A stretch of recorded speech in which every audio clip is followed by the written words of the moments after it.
So this is just part one of the Glamorized Touch-Up tutorials. Some of you might be wondering, well, how do I go about getting an image to look like this or like this? Because quite simply, these photos are touched up. They've had models that have been set up in a studio. They've shot them, they've done their hair, their makeup, but there's always post-editing done on these. So I know we don't all have access to a photo studio, but we can fix photos to improve what was the original to something better, like what we're seeing here.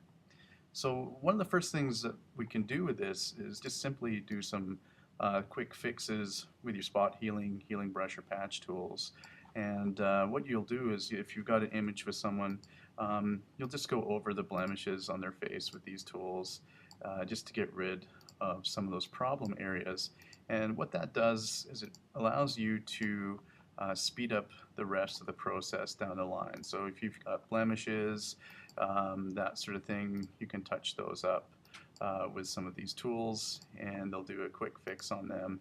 And then you can get rid of lines and things like that. So these problem areas I would suggest fixing first, and then as you get to the next step, you'll see that you don't have to come back to fix these again. So I'm just doing some quick little fixes here on this side of the face. They don't have to be perfect by any means.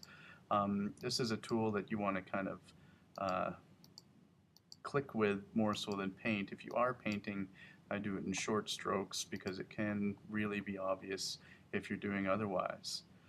So once you've done this, the next step is, well, is kind of open to interpretation. There's a number of ways people do this. I'm going to take a selection of this, just this side of the image, just so I can show you this, and we'll hide this. One way you can touch up skin once you've done that initial fix is you can select areas of it with your selection tool, and what you can do is you can copy and paste it and then apply a blur filter to it like a Gaussian blur, and as you can see it's pretty extreme, looks pretty fake, but then if you turn down the transparency on the layer, what it does is just simply softens that skin a little bit. Now it's a little hard to see in this particular example, so I'm going to use this image here, which comes from 123RF, and I'm not going to touch up any of the blemishes, just so you can see what this does. So if I take a selection of skin, like so, and you can choose, how much or how little you want to select. I'm just going to do the face, this part of the face here, just to show you. Copy and paste that. We'll apply that blur filter. So if you're using the same settings as before, you can just hit Command F. Or if you want to adjust them, you can use the actual settings. So I tend to turn it up quite a ways because then it feathers out that effect quite nicely. And there you have it. So it softens the skin quite a bit. And if it bleeds over a little bit onto other things like your hair, then you can just use your eraser to fix that up. Now you can see just how much that has done that with this particular piece that I've erased. So it's up to you how much or how little you want to blur it. That's one way of doing it. Another way of doing this is to use your color range feature under the select menu and to select the skin. So I'll make sure I'm on the appropriate layer first of all. So I'll erase that sample there. I'll go back up to select, choose color range, and I'll click on the skin. And I'll make an adjustment so I can see that I am selecting skin. Okay, and so that doesn't look too bad right there, and I'll hit OK. And you can see there's my selection. I'm going to zoom out a little bit. And now I'm going to fine tune this. I'm going to reset my colors to black and white and choose my, my quick mask feature. And I'm going to take my paintbrush and I'm going to paint out the skin here. And make sure that my brush is at 100% opacity, otherwise this isn't going to work too well.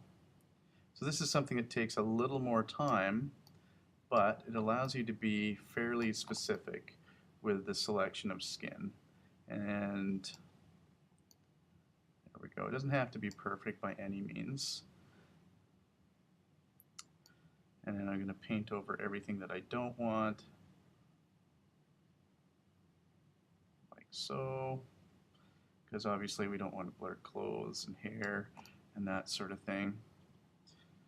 So we'll paint that hair like that.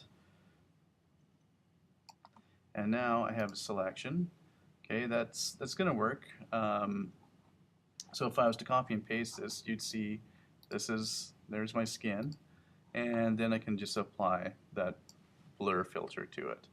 Now, the problem with this is that it's done the nose, it's done the eyes, and all of this other stuff too. So you can take your eraser tool and you can fix that up simply by erasing over what it is that you want to reveal or hide. Or if you were doing this from scratch, you could just simply not select those areas. So I'm just going to turn that transparency down a little bit. Increase the size of the brush, turn down the opacity a little bit. Seems to be a pretty hard-edged brush. There we go, that should make things a little better.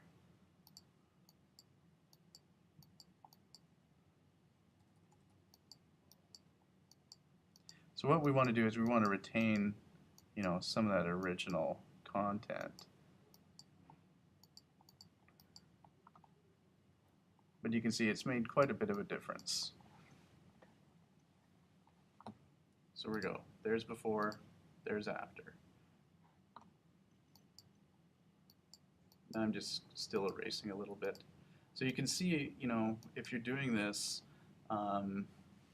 if you were to originally fix up some of those blemishes right off the bat, then this would be much quicker, much easier to do.